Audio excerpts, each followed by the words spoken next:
Welcome to the latest episode of the Wellbeing Show. I've got the guest Max Cohen with me, who I haven't seen in a very long time. Sort of last time I saw him was in person way before the pandemic down at Harley Street, and we had a chat in his office. And I think I was visiting somebody else at the time. But it's a great pleasure to catch up with Max. We'll be chatting to him in just a second. Just to remind you folks that although it's got a sort of live feel to it, it is pre-recorded. I'd love to hear back from you. So do leave comments under the video. You can send me messages on WhatsApp, 07506 Don't call me during the video because I might be out doing something. So you might get a grumpy knoll as opposed to a happy one. But it'd be lovely to hear from you, and do like and share the video wherever you see it. And I really want your feedback on content and what you think and your experiences as well. With that, I'm just going to say hi, Max. How you doing? I'm good. Hello, Noel. It's good to see you. It's good to Been see a you. Yeah, while. yeah. And it has been a while since I've last seen you. So we're both still here. So well done. Thank And you. where are you based at the moment? Where are you at the moment? No, my practice is split between London and Norwich, Norfolk. Okay, so you're Mm. in Norwich at the moment. I am, yes, absolutely.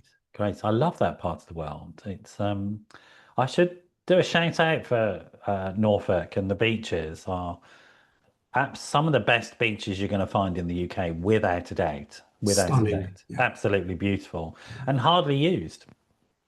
I have no idea why, Yeah. but it's really beautiful country. I remember I cycled around that bit of the UK. There's a cycle route that goes along the coast there, and Yeah.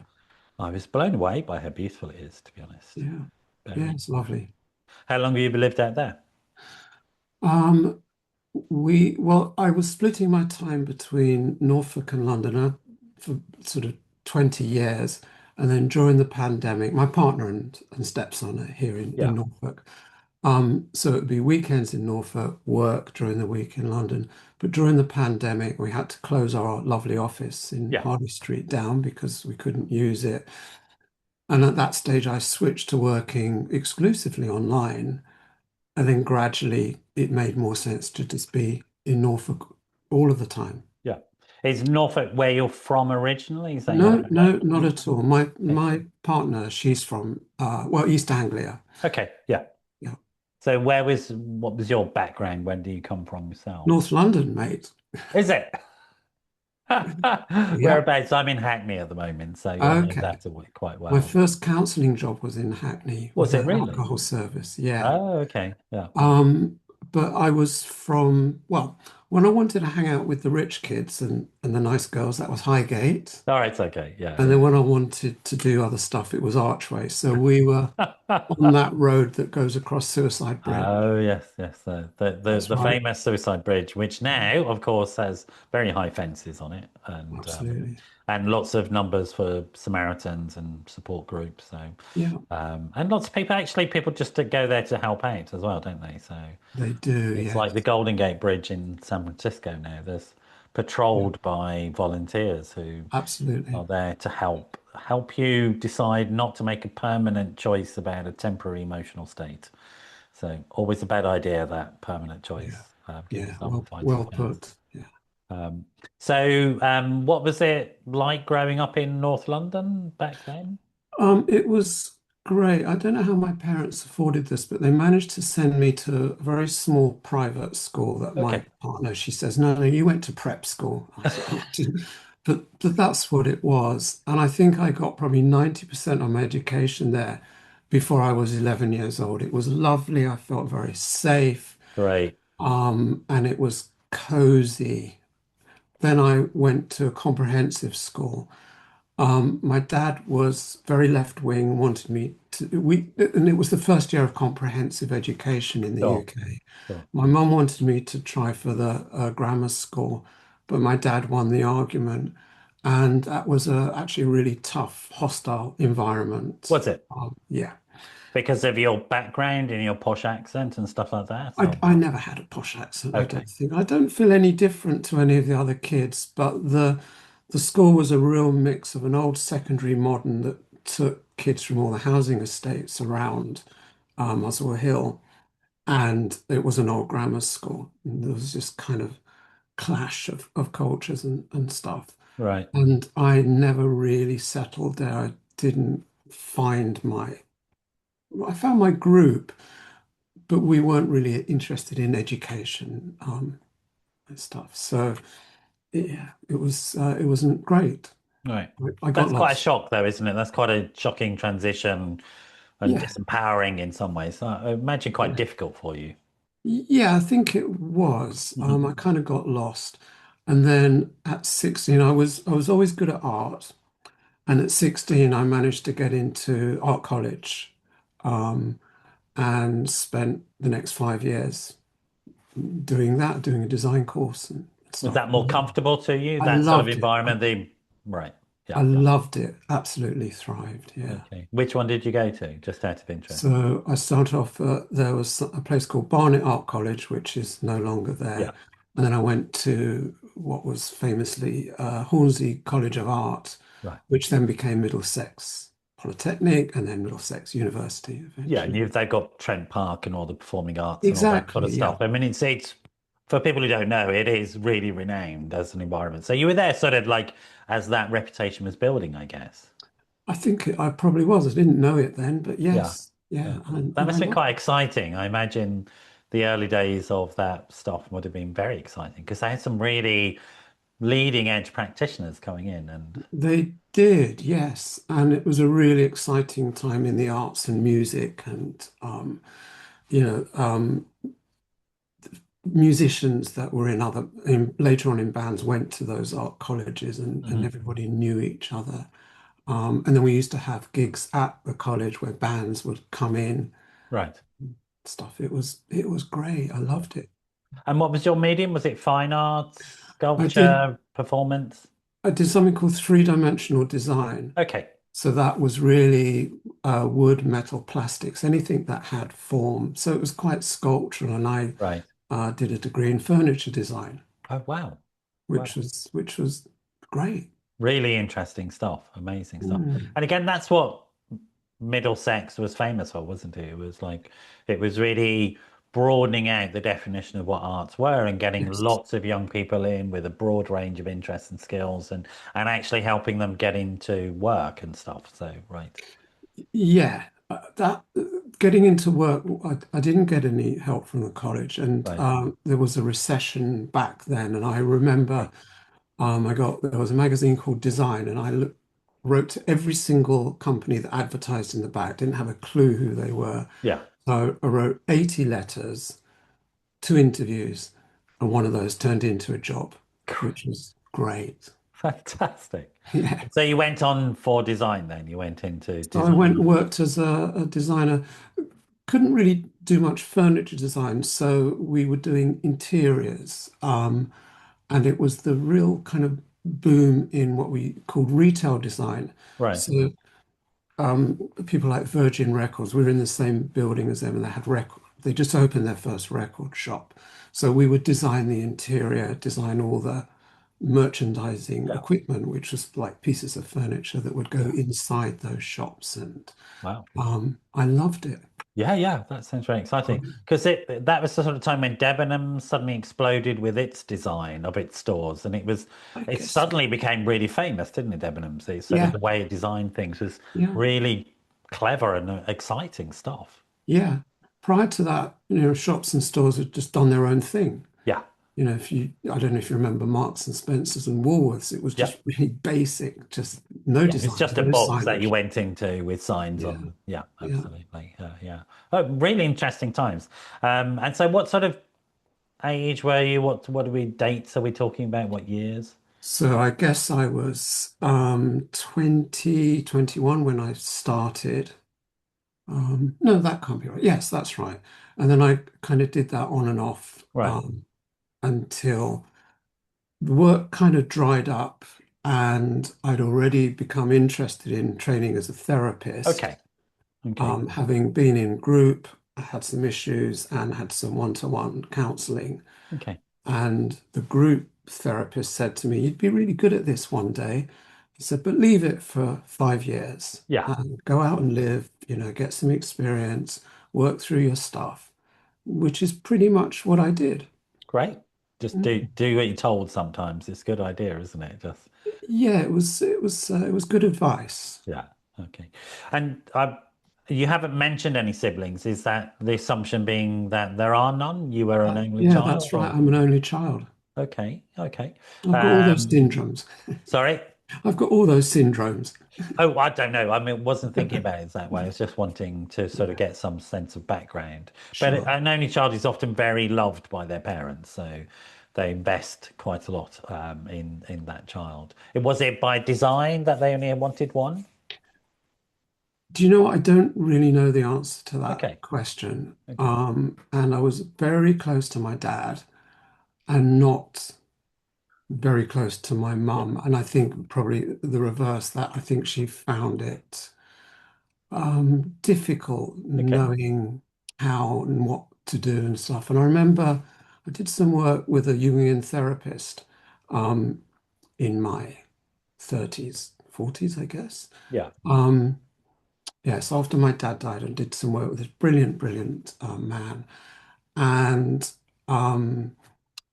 one day he asked me to bring a load of family photographs, and we spread them out on the floor of his office.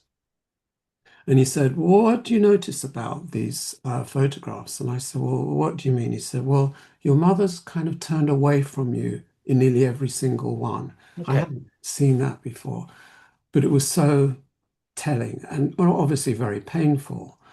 Um, and, she did her best, but I don't think she got the love that she needed as a child. okay. And, you know, sort So of some sort passed of on. intergenerational stuff going on, and Maybe, okay, yes. okay. Yeah, Are you comfortable to talk about this stuff? I I am think sometimes completely. it's really interesting for people to get some of the backstory. Yeah, yes, I am comfortable with that. Yeah. Right. And I just say to people listening, we did chat about this, about the boundaries of conversations prior to this. And with everybody that comes on and the guests, I encourage my guests to sort of be clear with themselves about what they do or don't talk about. And that's great because that's the whole point of getting well, of getting treatment, of getting Yeah, help, is to not feel compelled to either to overshare or undershare, but to be mindful and thoughtful about oneself and what one yeah, is comfortable to share. I think in the early days of therapy training as well, there was very much an emphasis on older models of blank screen and don't share anything about yourself with clients. That's largely gone, I would say, in my experience. Is that similar for you? I think it depends on the model of therapy Yeah. that one, undertakes. But yes, I do. And I think that hope that I'm quite careful with self-disclosure. Okay. And there's some stuff that I'm not willing to talk about here, and Right. there's other stuff that I'm happy to talk about. And I have done obviously a lot of work on this and Yeah. looking at my family and how it defines me and who I am. Um, so I'm quite careful with what I disclose and how Sure. and when with Sure. with people. So yeah, it's a kind of a Yeah. And will calculated that, just approach. in general terms, broad brush terms, will that change depending on where you're practicing and who you're practicing with? So I was Of talking with course, Paula Hall the other week, the yes. she set up Laurel Center, yeah, the Laurel Center, yeah, yeah, that's right. And we are talking about how, like with that client group, typically self-disclosure is still not the norm because yeah, of the dynamics of that interaction and yes, the inappropriate signals it might send because you're yeah. dealing with compulsive sexual behavior disorder. So for you, do you find depending on who you're practicing with or where you're practicing, those boundaries shift? Absolutely, yeah. I find myself doing a lot more kind of trauma work, and I guess that's one of the things that I'd like to talk about Yeah, later. And so much of that I think is echo from childhood. yeah, And um, so yeah, with that client group, depending on what's going on and who the individual is and what they're bringing, I might use some examples from my own okay, yeah, life lived experience. okay. Well, Um, let's begin to talk about yeah, trauma. We'll look at that okay, now as you brought the subject up. Just before we jump into it, though, just let people know that sometimes when we're discussing topics like this, they can be uncomfortable yes, when you're a witness to them, and that's okay. there's nothing wrong with that. There's nothing wrong is happening when you're uncomfortable. But I would encourage you to think about your own self-care. Remember, this is a video. You could stop it at any point. It's not being forced upon you. You have control of this situation. You can pause it and stop it. You can ask for help from friends, or you can phone the Samaritans, etc. But it's not unusual to have uncomfortable feelings when people are talking about difficult subjects. Um, and again, it's an indication that you're functioning well, not that you're functioning wrong. It's like it's okay. But do look after yourself and do get help. And never listen to that bit of your inner dialogue that says you're broken, unhelpful, you can't be helped, that you're not worthy of help.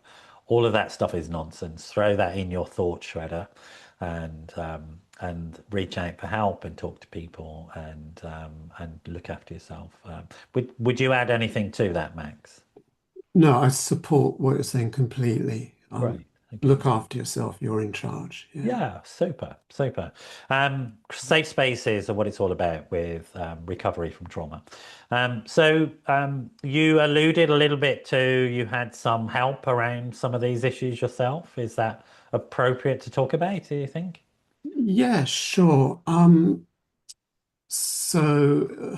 don't know, 10, 15 years ago. So I've been practicing for over 30 Yeah, years. And my partner had some health issues, um, you know, back. So 13 years ago it was actually. And she had to have an operation and some treatment.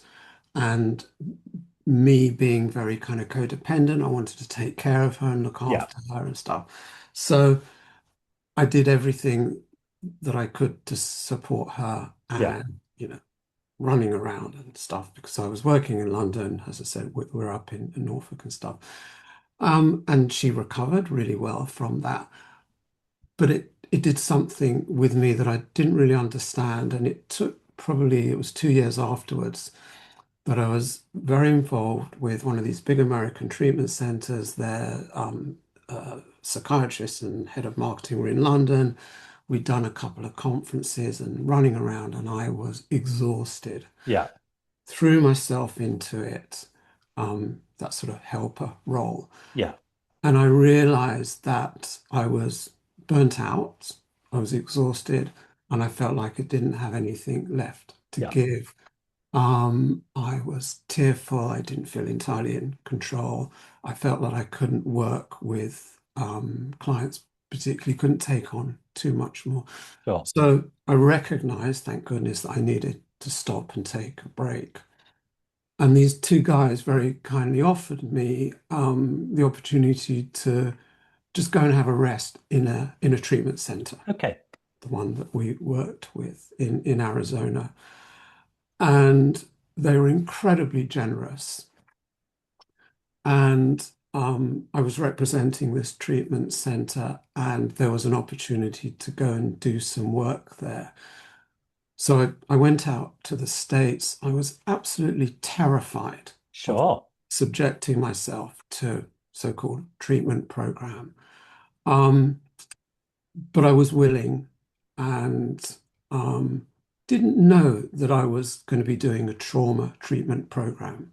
Just thought I was going for a rest, bit of equine therapy, some Yeah. massage, A little bit of maybe mountain air. bit of talking therapy. That's right. But one of my colleagues wrote this kind of program that sort of kept me slightly separate from the rest of the milieu of the clients there, Oh, right. No. but really addressed my needs. And I'd done work that I'd never kind of even considered, looked at stuff that I'd thought, oh, I've looked at that, or I've dealt with this in therapy Sure. over the years. Um, and it was a wonderful experience. Beautiful. And you found it helpful. I found it incredibly helpful. I'd already trained. I've got this advanced certificate in EMDR, so I was already doing work in the field as Yeah. such. Yeah. Um, but like a lot of us, just hadn't really recognized my own part. What was going on with me. Well, I think burnout, professional burnout, compassion fatigue, those types of terms that you're very familiar with, I guess, do tend to creep up on helping professionals. And this is Absolutely. right across the board of helping professionals, not just psychotherapists, but Yeah. also all health professionals. Yeah. And there's a significant issue, which is it's a HR term that they use called presenteeism as opposed to absenteeism, Yeah. whereas health professionals turn up when they shouldn't Yes. because they feel compelled to be helpful, as opposed to take time off and be sick because sometimes we're ill and we need help, and that's the truth. Also, I think you may have had a similar experience to me. The culture around help seeking amongst health professionals has changed over time, but certainly when I first came into the profession, which is similar amount of time to you, is about 30 something years ago. I don't want to say exactly because I feel old already. But certainly back then, although they gave me a sort of lip service in my training of you need to be in supervision and all this sort of stuff. But the idea that you might be ill emotionally or psychologically need help as a professional was still quite taboo. And I don't think it's taboo now, but it's still difficult. Talking about training and so on. So you trained 30 years ago, like me. You continued your training, like me, because you're required to, and Yeah. you've added in. What was it like 30 years ago, though, training? What was it?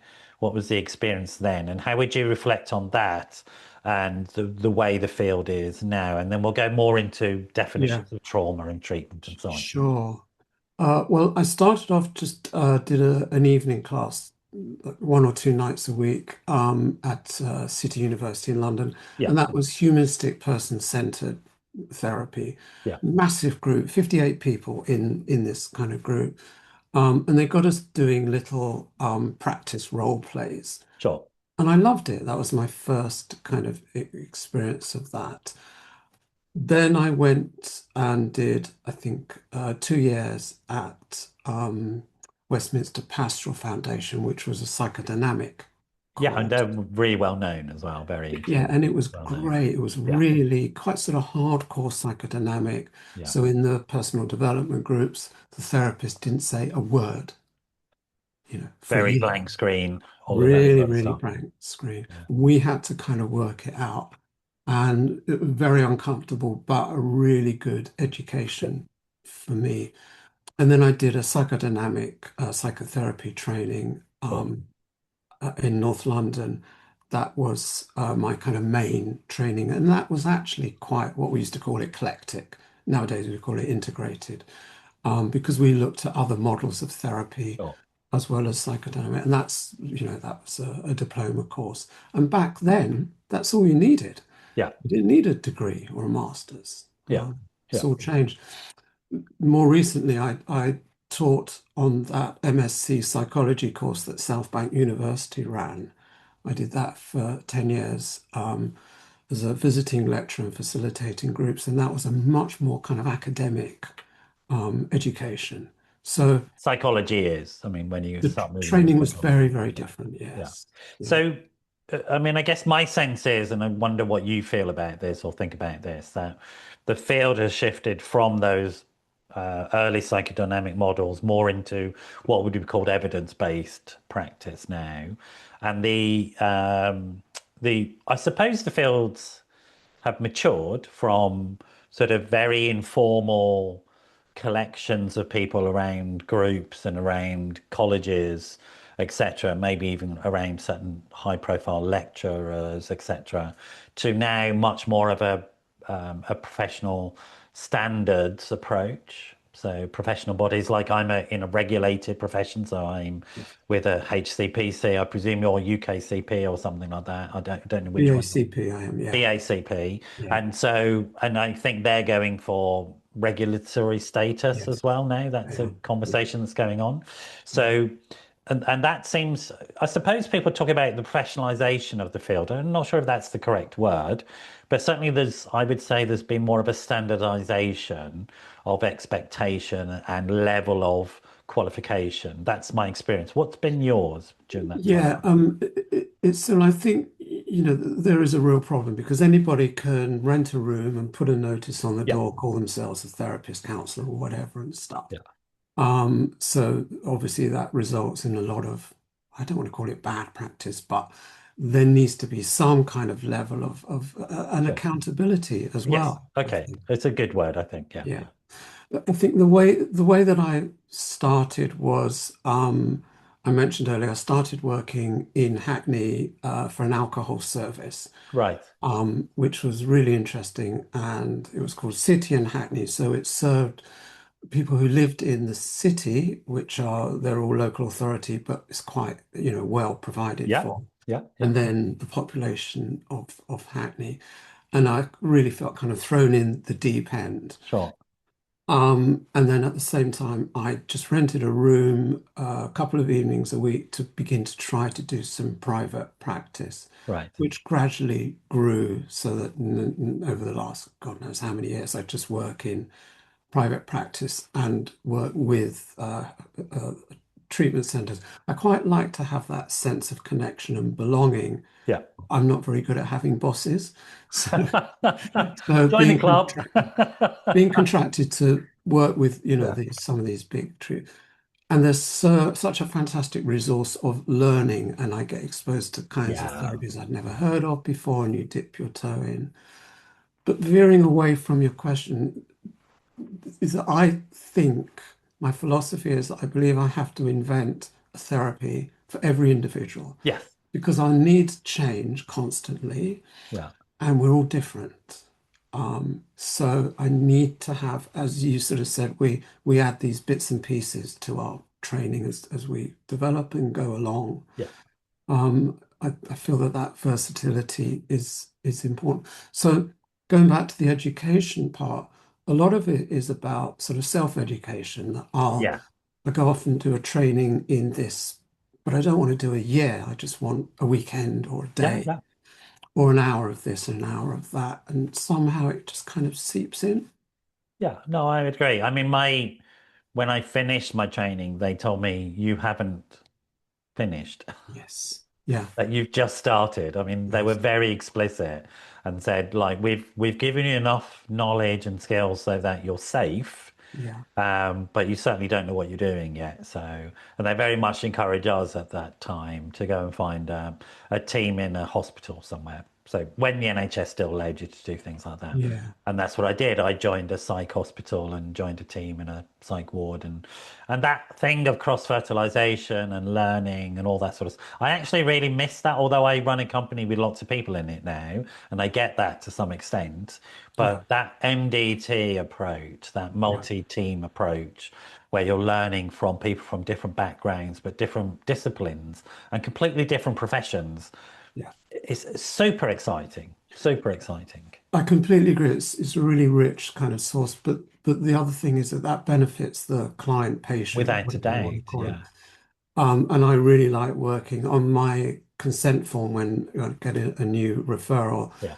I'll say to the person, I can't work with you unless you provide me the details of your GP. Yeah. They have to be in the UK, and I will liaise with them as That's and right. when That's needed. right. I don't always, in fact, very rarely do that, but I want to know that they've Yeah. got a GP. If there's a psychiatrist involved, I want to be in That's contact, right. another therapist or whatever. That's right. That holistic team Yeah. approach, Yeah, I um, mean, I the way agree. to go. Our confidentiality form is quite complicated and does give us the right to contact Yes. people. And I think when we're dealing with complexity, which you are and which I am, we have to acknowledge that and sometimes people come to us. I don't know your experience, but certainly come to me and go, "I'd like you to be magical and fix me." And I'm like, "I'm sorry, but I can't do that. But what I Yeah, can do is positively contribute to an overall picture." sure. And it's that sort of thing. You're nodding away. Yeah, So similar stories in terms of seeing the professions grow and change. And I think there's positive changes going on.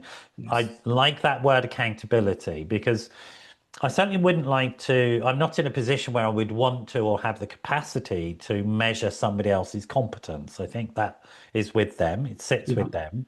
But accountability is slightly different. I think the public have a right to know that the person they're getting a service from is accountable in some yeah, way, yeah.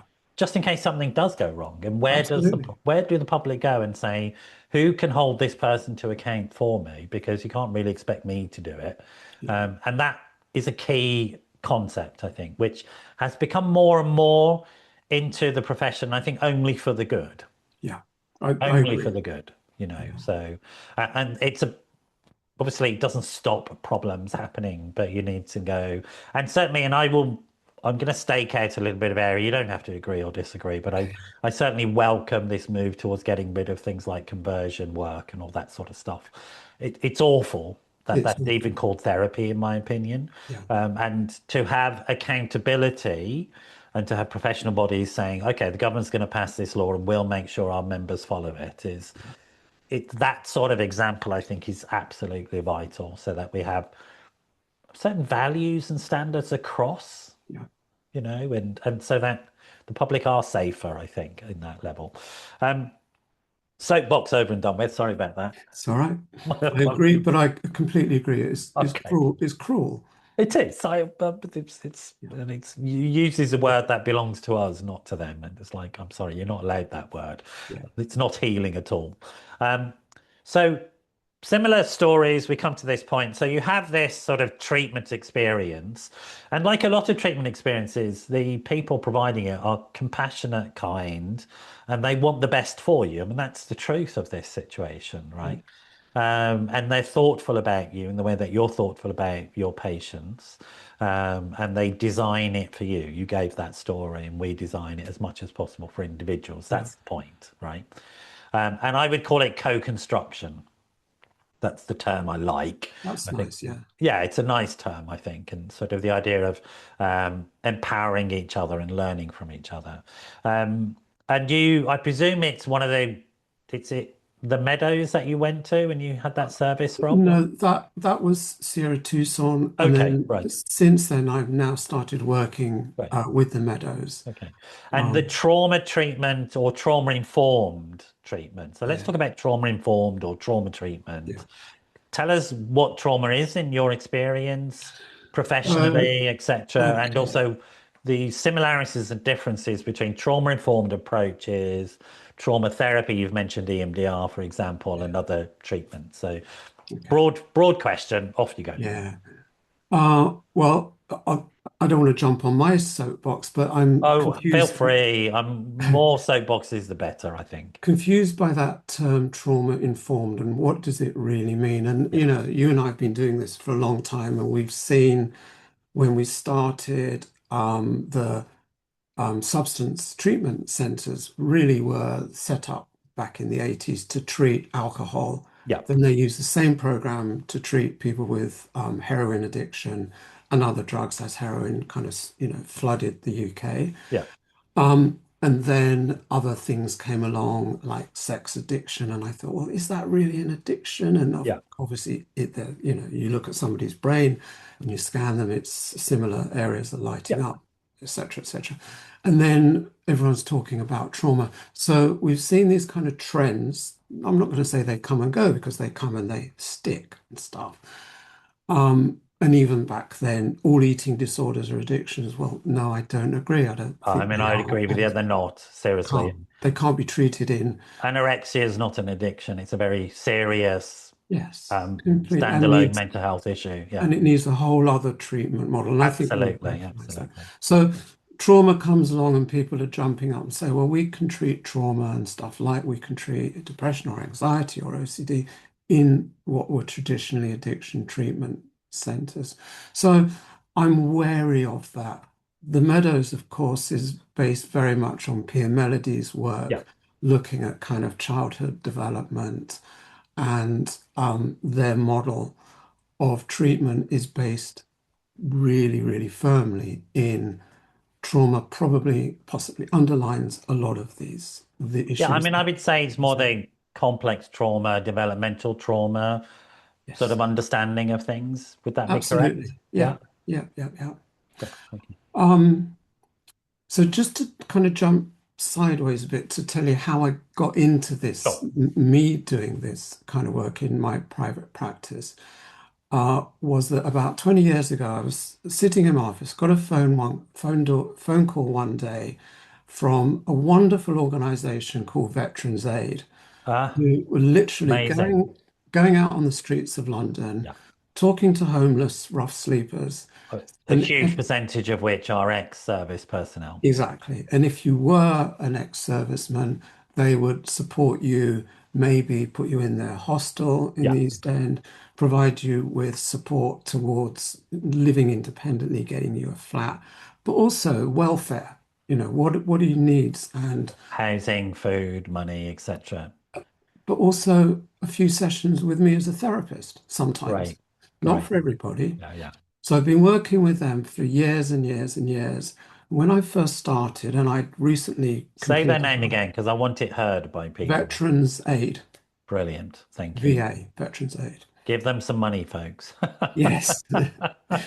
Um, and at first I thought, and I'd completed my EMDR training. I also trained in. Tell us what EMDR is, just briefly. We use these spaghetti terminology and Okay, so EMDR, it's quite a clumsy name for a therapy, and I think it's regretted that it's called eye movement desensitization and reprocessing.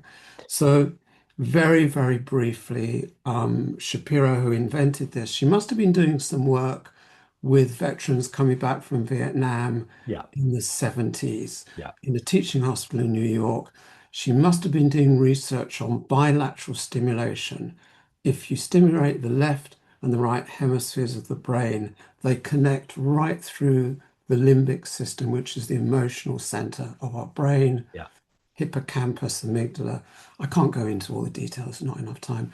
But she stumbled across this thing that by helping somebody move their eyes between left and right, or just tapping them on their hands, or you can do. When I do it online, we're doing it like And some this. people throw a ball, don't they? It's like from Yeah. one hand to the other. So, So, and even walking is a bilateral yeah, stimulation activity. yeah, Combining that with focusing on a difficult or traumatic memory, you want to try and capture the worst part of that memory. yeah. So it might not be my sister was being attacked in another room. It might be I saw the door handle move. That might be the worst part That's of the what. thing. Yeah, that's the thing your mind is fixated on. Right. So that's the thing that gets stuck in a memory. And then the re-experiencing of that can happen in the moment now, that can be triggered by anything like a Sure. door opening, as if you were back there when the original thing happened. I'm not explaining it really well, You're but explaining it very clearly. You really are. what we're trying to do is find processes that help, in a way, get that intrusive thought, memory, Yeah. behavior, avoidance, whatever it is, filed away so that one then has almost a choice to remember it Yeah. and then put it away Or to again. remember it as a memory as opposed to a lived current experience. Yeah, without it taking Yeah. over. Yeah, Okay. exactly. Yeah. And so I had a chap on the other week who's from McLean Hospital in the US, that Oh, yeah. renowned psychiatric hospital. And he said essentially he thinks that it's about utilizing what's called REM sleep, but while you're Yes. awake. So Yeah. when we're doing in REM sleep, bits of information are moved around the brain and experience. But this reprocessing, this movement can't happen with trauma experience. Is that correct? Would you agree with that? I think, to be honest, I think everybody that I see is different and presents Sure. differently. And some people have certain thoughts and memories that are stuck, and others they can do that. Yeah. So, for example, with through Veterans Aid, I'm also getting referrals from so guys that have worked on kind of special missions and done some really, really dangerous, risky stuff. Yeah.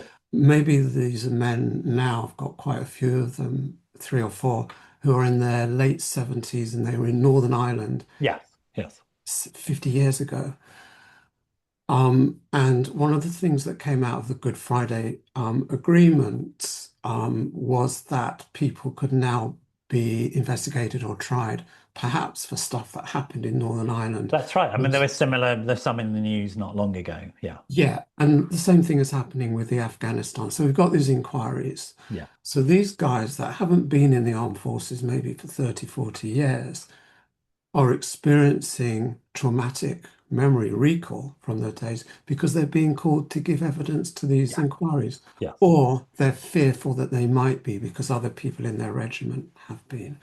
So there's a re-traumatization happening, but Yeah. there's also new trauma about, oh my God, well, what happens if, we did something wrong or I saw something Yeah.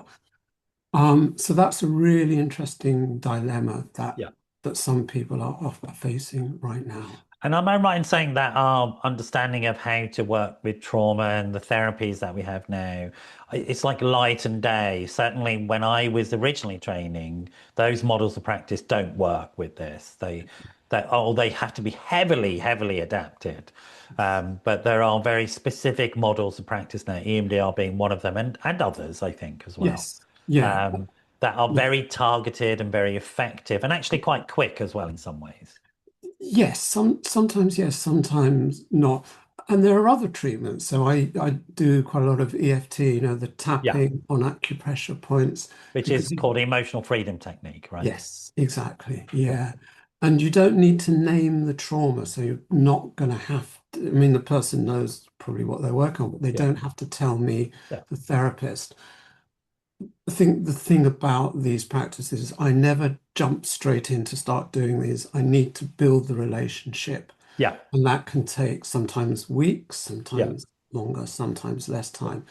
And I also need to know that if some of that stuff comes up for somebody, that they've got support and resources outside the consulting room, Without doubt, people that absolutely. they can go and talk to, support groups Yeah. and stuff. And there's been that sort of growth in our understanding of how the brain functions, isn't there? That's, Yeah. I think, one of the big revolutions in our field was the last couple of decades of neurological research. So we've got the left and right, but we've also got topographical Yeah. stuff. So the basal ganglia has a role in this because of Yeah. its role in balance and regulation, and we can do work with that as well. So like it sounds silly to some people, but things like surfing are really successful in this field. Yes. And you do this balancing on the surfboard, and then you go and do a therapy session, and it can be really, really helpful to people. Yeah. And it's all based upon this amazing research. People like Bessel van der Kolk, Yeah. Peter Levine, Yeah. etc. All these pioneers in the US and in the So all UK. of those guys, and they're all associated with the Meadows, which Yeah, is brilliant. yeah, yeah, yeah, Um, yeah, but yeah. absolutely.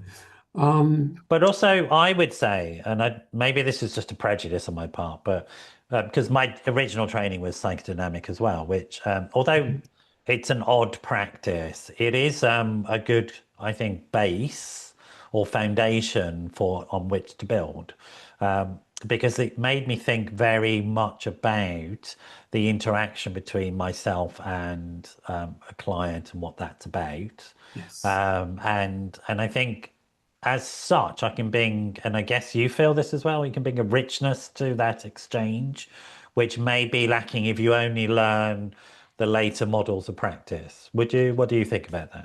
I completely agree. I did a talk recently, which is where your researcher found me on Right. looking at PTSD and complex PTSD, which we'll probably come on to, Yeah. in military veterans still serving and first responders. Yeah. And these people will experience repetitive trauma. So if you're an ambulance driver or a fireman, you're probably going to have more than 200 or 300 incidents over a career. So this kind of repetitive stuff. And you're right to say that there are targeted EMDR techniques where, I mean, I remember the first time I worked with somebody that I must say that not all of my work is with these patients. I Yeah. Yeah. also work Yeah. with Yeah. Yeah. people Yeah. with It's just this relationship is what we're problems and interested in trauma. talking about today. This And bit today, yeah. So this guy, ex-special forces, had been shot down in an ambulance, sorry, in a helicopter. The helicopter had crashed into the side of the mountain. They'd come under more fire, and then they'd got out and da da da. And it was just like 5 or 6 different, all life-threatening things. And we started some EMDR, and he was just flooded, and we completely lost control of the thing. yeah. And we had to go back and do a lot of resource building, which was before we start doing the EMDR, I'd asked him to tell me about 4 or 5 really good, maybe happy experiences. One of them was him passing out and being, becoming part of Yeah, the. absolutely. Yeah. Yeah. And then other things were riding his bicycle when he was a kid or going fishing with his dad. So those can be enhanced with EMDR in the same way that we use EMDR to try to process difficult memories. So the EMDR technique, I can't remember the name of the book, it's like a thick telephone directory of different models of EMDR practice for this is all combat trauma, dozens and dozens of different ones. Yeah. We call it the flash procedure, where you just try and get a flash of that memory that he could mention, and then we do the resource building for Yeah. 5 minutes. Yeah. Then we'd get another flash and stuff. Yeah. But the poor guy, he just became so overwhelmed and stuff. We had to take So you lots of mentioned two sets of letters, one which was PTSD and one which is yeah. cPTSD. Now, tell us what those letters mean and tell us Okay. the similarities and differences between the two. Got it written down. Brilliant, just in case. So PTSD, post-traumatic stress disorder. I prefer the term post-traumatic stress injury Yeah. because I think calling it a disorder is really harmful Yeah. and a labeling, whereas injury, maybe there's something we can recover from. And the modern way of thinking is that we can help people recover. It's not a lifelong sentence. Yeah. Sometimes I call it post-traumatic stress growth when we're trying to kind of Yeah. process. Yeah. I mean, that's a term I've come across, and I think I Yeah, tend towards that because I think it is about growth and dynamic yeah. development. So, but tell us what that means in terms Okay. of lay So terms, if you like. persistent mental emotional stress following a traumatic incident, that's PTSD, and that can involve re-experiencing the trauma. It feels like it's happening now, but Yeah. it actually was 10 years ago. It can be about avoiding reminders or places or smells that might trigger us. Um, Negative changes in mood, Yeah. loads of depression associated with Yeah. PTSD, Yeah. direct connection, Yeah. arousal, sorry, like being on edge, checking out and Yeah. stuff. I'm working with a guy at the moment who's nearly 80 years old. He has this routine where he's got shutters at his windows. He looks through a peephole every night. He's scared that someone's going to come and get Yeah. him. If he goes out to the shops or the cafe, he'll go to different places on different days. So he's on hyper alert, Yeah. and he hasn't been in the armed forces for, you know, 20 Yeah. years, Yeah. probably Yeah. more. Yeah. I had a friend Oh, who was an right. ex-police officer just like that, Okay. all And then, the and then, time, scanning yeah, for and imagining circumstances and how he was going to respond constantly. Sort of, right. And working out an escape route and what yeah, can I use always, as a always. weapon? Yeah, Yeah. yeah, yeah, And then, of course, the other one is dissociation, where people dissociate, sort yeah, of check out yeah. as a defense. So that's PTSD. Complex. Would you put substance misuse into that? I think that's a symptom in a sense, but yes, Yeah. well, it's really interesting because, um, I mean, certainly alcohol abuse is very common, I think, in PTSD. oh yeah, of course, it's not necessarily a symptom of PTSD, but it is the number one drug of choice to The relax and coping resolve. mechanism. Yeah, Yeah, yeah, exactly, to medicate it. yeah, Yeah. yeah.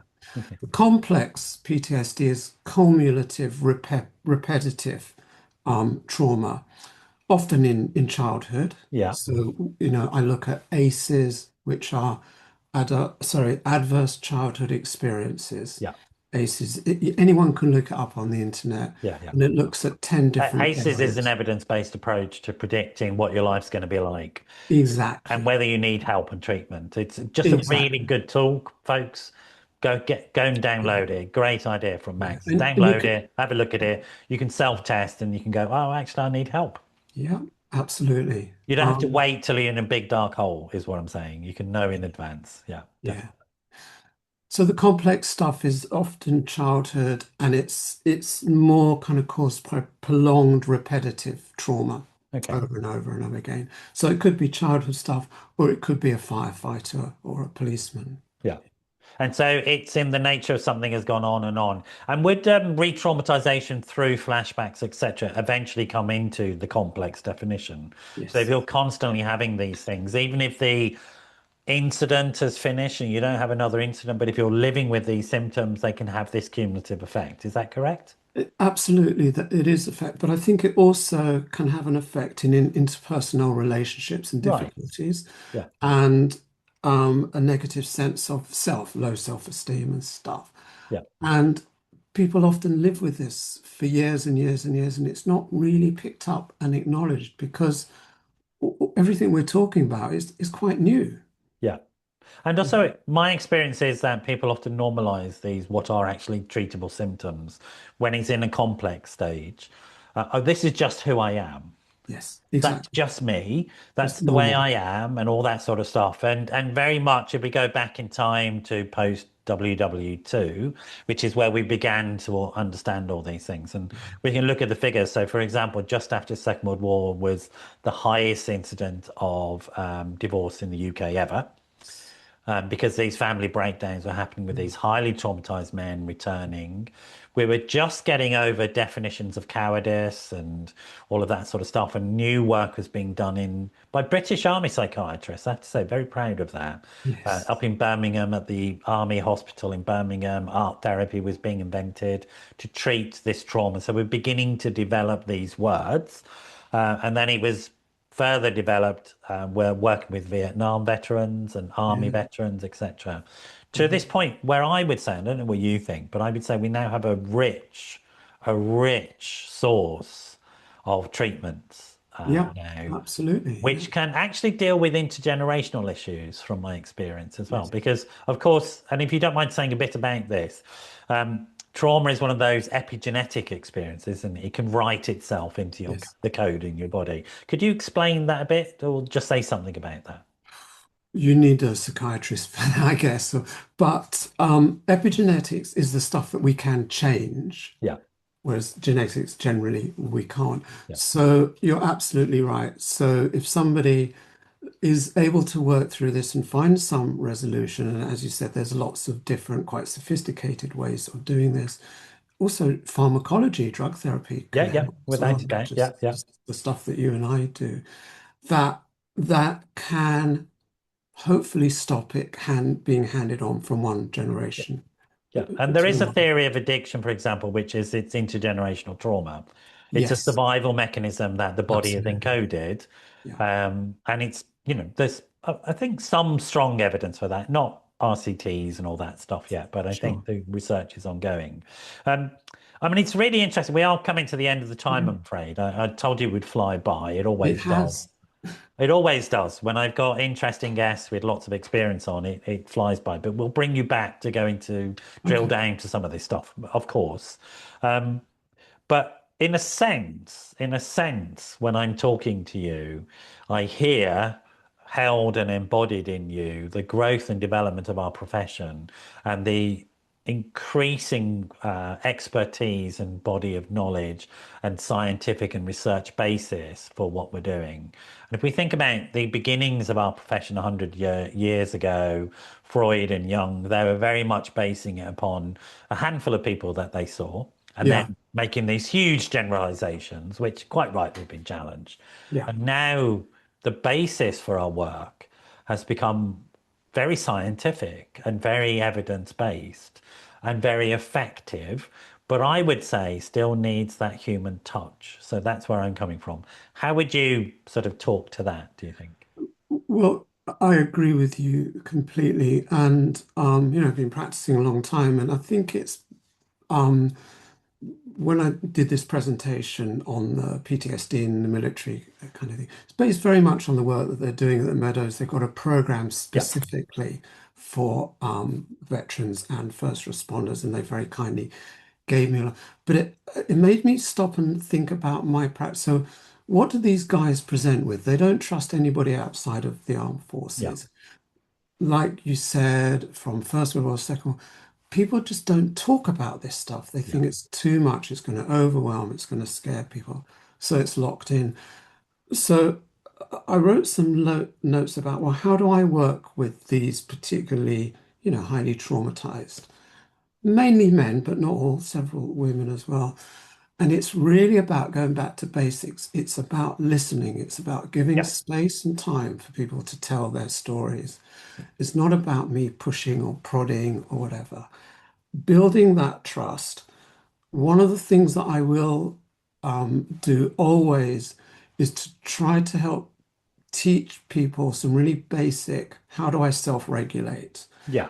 So we'll be doing a bit of psychoeducation around the autonomic nervous system, fight, flight, freeze, um, and how do I manage that? How can I kind of, do better with that and stuff. I'll teach diaphragmatic breathing, breath work. Yeah. I'll do the tapping to try and soothe and calm vagus nerve stuff. There's loads of really good stuff around about stretching and exercising and, yoga Yeah. and stuff. I'll try and find a therapy that works for somebody. It might not be EMDR, it might be rewind. I don't know if you've come across Yeah. that. Yeah. It's very popular in the NHS, that one. Yeah. Yeah, EFT. Yeah. I refer people to groups and 12 step. One of the people that I've read, I know we're running out of time, a guy called, I think it's called Carl Junger, he wrote a book called Tribe, and he looked at Native American tribes that would all live together, farm together, survive. They'd go off and fight a war together, but afterwards they would return home, go back to their families, and work together and farm together and survive. Modern army stuff, you join up probably because you No, have I a think that's really right. Yeah. I mean, Peter Levine had a lot to say about how exactly. the tribe or how the group can help heal you. Yeah. Yeah. And people lose that when you Yeah. go into the armed forces. Absolutely, That absolutely. provides And with particularly, I family. guess, with the folks that you're dealing with special forces, because who you're not even allowed to talk about that stuff. So of course it's a self-isolation. So I think that's spot on. Yeah. So look, we are running out of time, and I Gosh, don't want to put pressure on you. no. And I want to use this as an opportunity to invite you back to continue this conversation, I'd love to do because that. it's just the beginning of this stuff. And again, I just want to sort of reflect with you and with the audience that there is an ongoing story here, and healing and treatment is an ongoing story. And certainly in my experience, I've had over 20 years of personal and group therapy, and that's not continuous, of course. Yeah. So I've done stuff. I've then got on with my life. I've got on with my life while I'm doing the treatment, but and then I've gone back and had more. And that's my experience of this stuff. And that's my experience of what works when we're dealing with complex life issues. That, yes, there are certain interventions, say in first presentation of anxiety, you can get some CBT and you'll get all the skills you need to manage that and never worry about it again. That's fine. So that stuff works, but for a lot of people, it's more complex. It's more about, I can bear to do this now. Yeah. Then I'm going to stop and I'm going to get on with life and then come back and get myself some new. And it's also about the knowledge base growing. So something new Yeah. is always coming along. Yeah. And it's been very exciting for me to talk to you, Max. I was like, when you said, "Oh, I remember meeting you," I was like, "Oh, I need to see your face because my brain Okay. doesn't work Yeah. that way." And as soon as I saw your And face, hair. that's right. I But probably I had hair. remember that. I then went, "Yes, I remember exactly what climbing up the stairs and saying hello to you, and I know who I was going to Oh, see, and that's it all came brilliant. back Thank in a you. very pleasant manner. So it's been a joy for me to meet you again. Um, Thank you. if people want to get hold of you, do you have a website? Do you have I some do. ways and Yeah. all that? Yeah. I have a website. Funnily enough, there's two Max Cohen who practice therapy. So mine is maxcohentherapy.com. Okay. Easy.